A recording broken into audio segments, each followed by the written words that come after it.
আন্তর্জাতিক অপরাধ ট্রাইব্যুনালের তদন্ত সংস্থায় জুলাই গণহত্যা নিয়ে আজকেও একটি অভিযোগ দায়ের হয়েছে।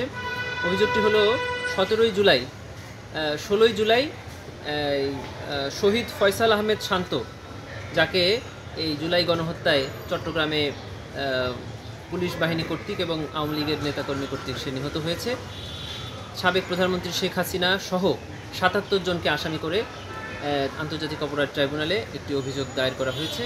এই অভিযোগটি আন্তর্জাতিক অপরাধ ট্রাইব্যুনাল গ্রহণ করেছেন এবং পূর্বে যে অভিযোগগুলো করা হয়েছে তার সাথে এটিকে তদন্ত করা হবে মর্মে তারা জানিয়েছেন। অভিযোগটি দায়ের করেছেন শহীদ ফয়সাল আহমেদ শান্তর পিতা মোহাম্মদ জাকির হোসেন।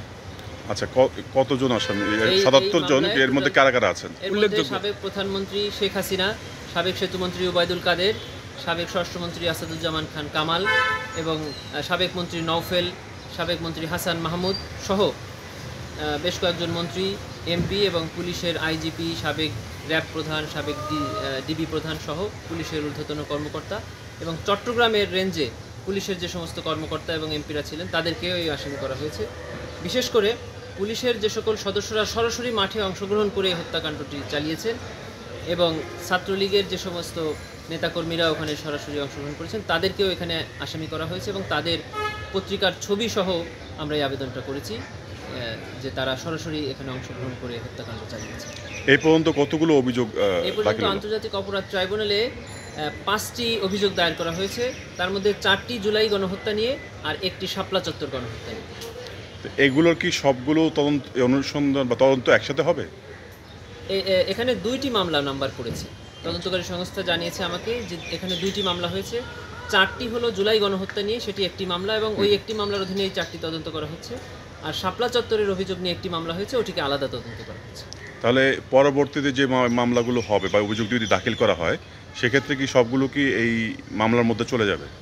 শুধু তাই নয়, মানে পরবর্তীতে জুলাই গণহত্যা নিয়ে যতগুলো অভিযোগ দায়ের করা হবে সবগুলাই প্রথম অভিযোগের যে নাম্বারটি পড়েছে তার অধীনেই তদন্ত করা হবে। এবং ওনারা জানিয়েছেন যে ওনারা শীঘ্রই স্বরাষ্ট্র মন্ত্রণালয়ের অনুমতি সাপেক্ষে সারা বাংলাদেশে একটি চিঠি জারি করবেন, যাতে সারা বাংলাদেশের যে কোনো থানা বা আদালতে জুলাই গণহত্যা নিয়ে যত মামলা দায়ের হচ্ছে সকল মামলাকে ওনারা এই আন্তর্জাতিক অপরাধ ট্রাইব্যুনালের তদন্ত সংস্থায় নিয়ে একসাথে তদন্ত করবেন। কিন্তু এত বড় আকারে যদি করতে যায় তাহলে তো অনেক সময়ের ব্যাপার। হ্যাঁ, এটা ওনারা যতটুকু সময় নেবেন সেটা প্রয়োজন সেটা তো নেবেনই। তবে এই এত রিসেন্ট ঘটনা আর এত পত্রিকা এবং টিভি নিউজে এই প্রমাণগুলো আছে যে খুব বেশি সময় লাগার কোনো কারণ নেই। এবং আন্তর্জাতিক অপরাধ ট্রাইব্যুনাল এখন অগঠিত আছে। আন্তর্জাতিক অপরাধ ট্রাইব্যুনালের তদন্ত সংস্থা আমাদেরকে জানিয়েছেন যে ট্রাইব্যুনাল পুনর্গঠন হওয়ার সাথে সাথেই ওনারা এই আসামিদের বিরুদ্ধে গ্রেফতারি পরোয়ানার জন্য আবেদন করবেন। কবে নাগাদ হতে পারে ওনার কোনো ইঙ্গিত দিয়েছেন ওনারা? সেরকম জানি না, তবে আমরা জানতে পেরেছি যে সেপ্টেম্বরের প্রথম সপ্তাহের দিকে আন্তর্জাতিক অপরাধ ট্রাইব্যুনাল পুনর্গঠন হবে। ওকে।